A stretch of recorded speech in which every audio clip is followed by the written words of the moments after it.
everybody, welcome back to I Know My IEP. So this section I'm calling section 6, and this is talking about accommodations for state required assessments.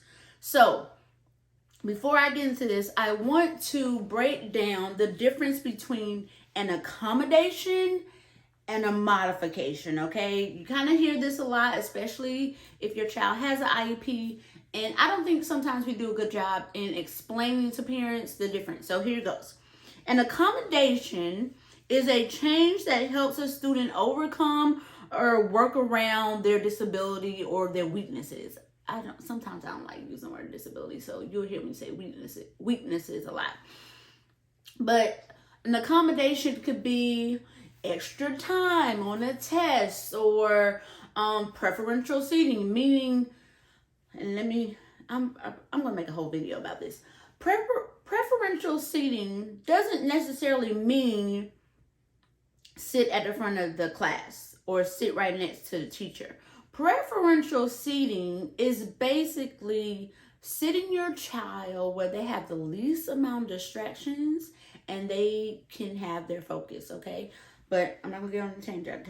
I'll make a video just for that. Now, modification. Modifications are changes in what is learned and therefore change the content of the grade-specific curriculum.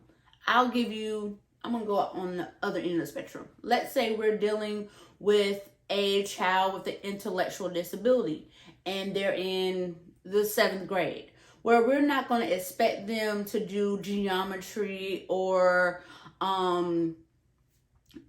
any forms of algebra, right? With the intellectual disability, what do you want them to know? You want them to know how to add, subtract, multiply, and divide. That's it. And the simplest ones, right?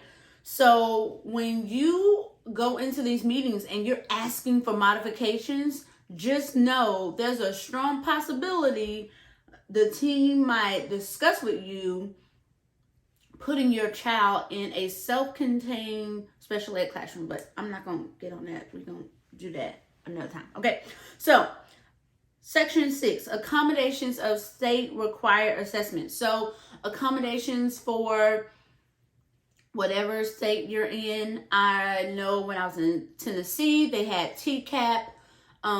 In Georgia, there is called Georgia Milestones. I haven't worked yet in Alabama yet, so I don't know what theirs is called, but the state test, that's always in the spring, right? So different accommodations you can have is testing in a small group, extended time. But just know your child cannot, I'm going to slow this down, your child cannot receive accommodations on the state test if they're not receiving those same accommodations in the classroom. I'm going to say that again.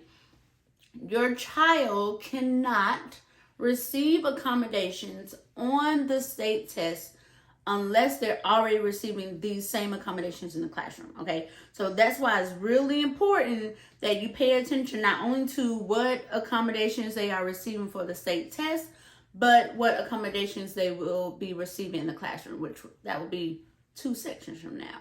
All right, so this is an important section, just like majority of the sections, so pay attention to this when your child is in the testing grades. Right.